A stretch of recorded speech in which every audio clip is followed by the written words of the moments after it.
there's also a sense where righteous indignation is not a vice.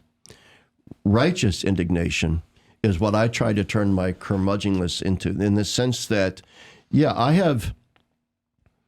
I'm not gifted with a lot of things in life in terms of personal skills or whatever, but God did gift me with a certain skill, I think, and that is an ability to see through BS and a short fuse for tolerating it. I don't suffer BS lightly.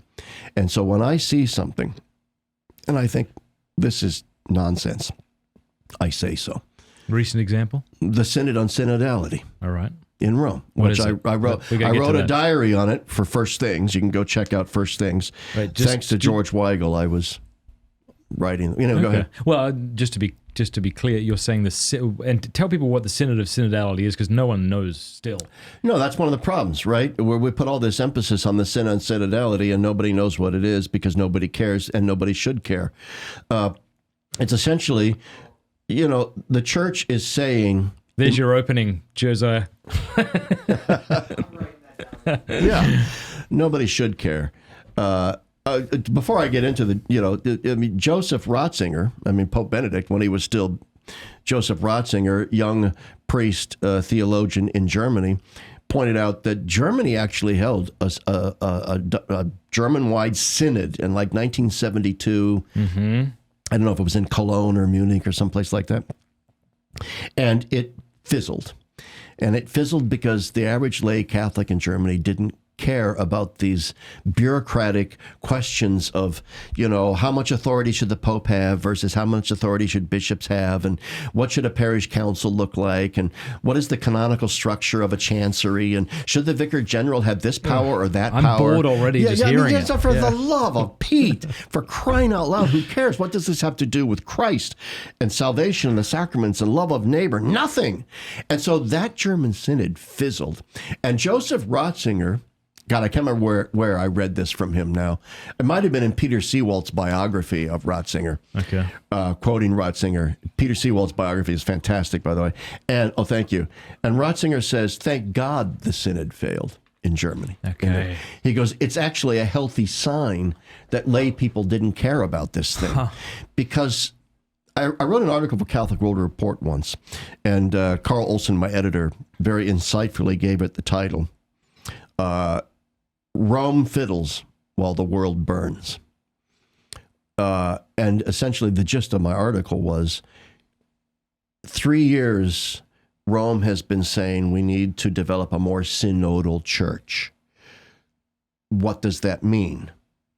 Well, in theory, if you look to Eastern Orthodoxy, it means a church less centrally organized around papal authority.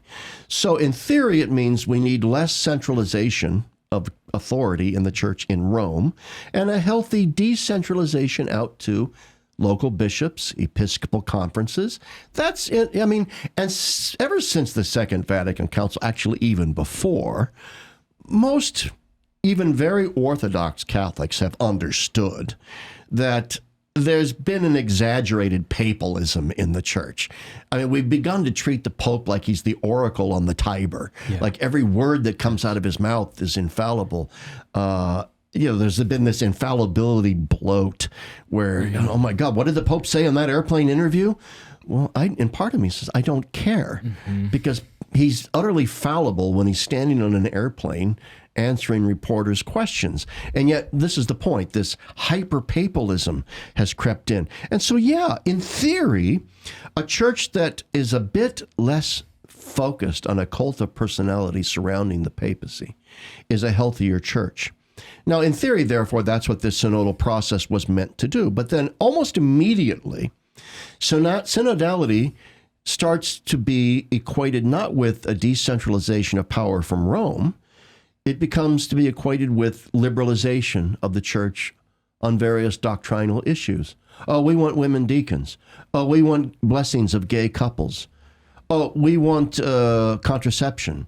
Oh, we want a complete reform of moral theologies, as Cardinal McElroy says out in San Diego. All right, we want to be able to give communion to people in whatever sexual situation that they're in. Cardinal McElroy just recently said, synodality means that we now can basically allow people in non-traditional sexual relationships to go to communion. So synodality has simply become a buzzword for liberal issues. Are finally, we progressive Catholics, we've been waiting for 60 years for all the bad popes to die off. And now we've got this pope we love who's going to give us everything we want. All right. And so now he's called this synod.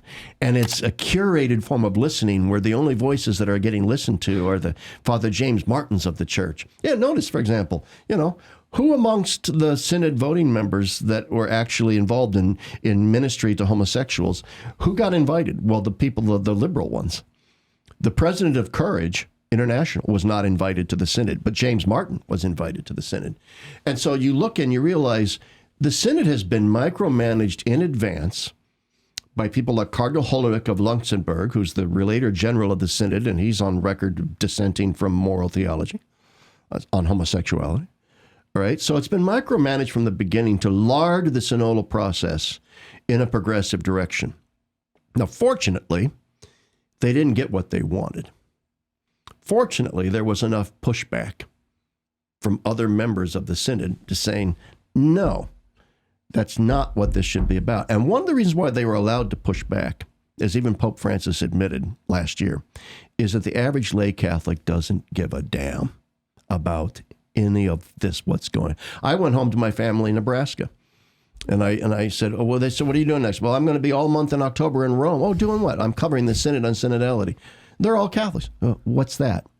3 years into the process. And my church-going family had no idea what the Synod on Synodality is.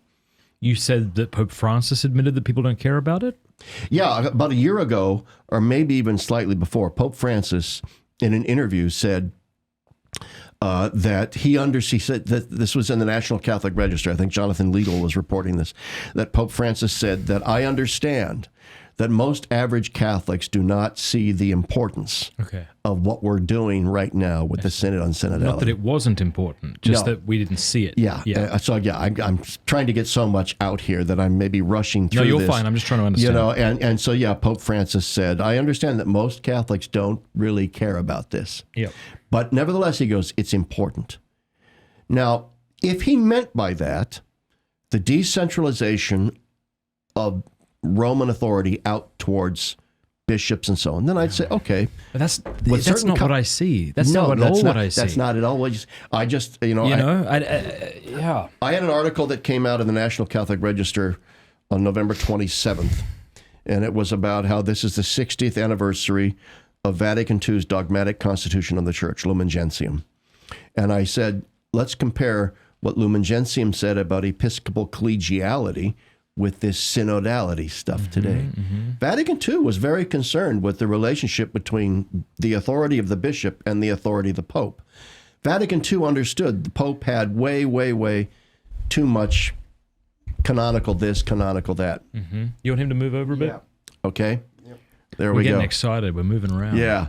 And so the Vatican II said, okay, we need to bolster the authority of the local bishop. And we need to make it very, very clear that the local bishop is not simply a branch manager of Catholic Inc. Yeah. They're not little, and with the Pope as CEO. Right. That they have legitimate apostolic authority as a college by them. So this even what you just said will shock many people watching, because they'll be like, "Oh, I thought that is what the case was." Well, exactly. Yeah. I mean, prior to Vatican II, the idea was the Pope is the CEO, bishops are branch managers, and all authority the bishops have is delegated to them from the Pope.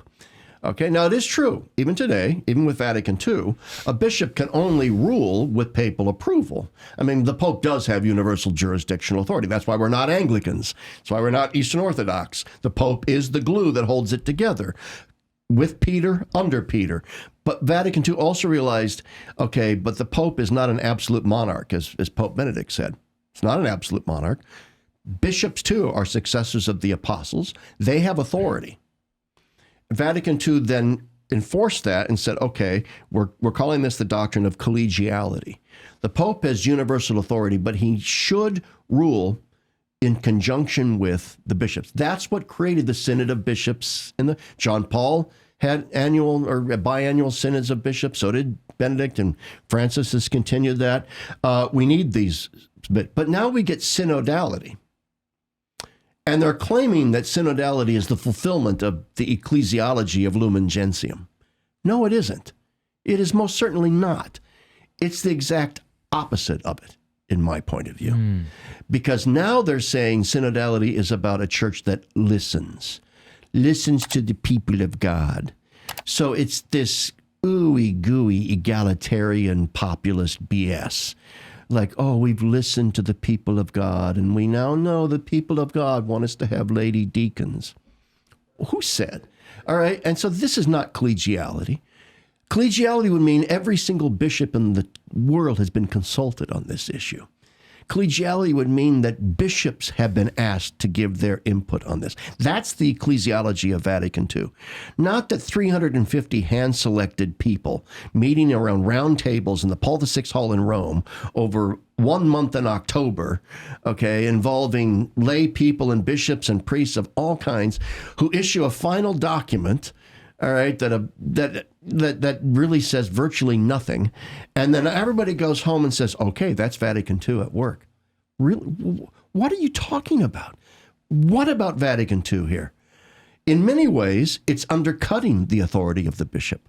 Because we're saying 350 mixed group of people. Even Cardinal Mueller said this is not really a synod of bishops because it's got lay people in it. Okay, so like 350 various people voting. Now all of a sudden a bishop in Grand Island, Nebraska, or Lincoln, Nebraska, all of a sudden has to kowtow to something he had no input on. Nothing. So his authority as a local bishop, which is what Vatican II was concerned with, increasing the authority of the local bishop, has just been cut out from underneath of it by a group of hand-selected 350 people in Rome meeting around round tables talking about hot-button issues. Hey, thank you so much for watching. Before you go, do us a favor, leave a comment, let us know what you thought of the video, like, and subscribe.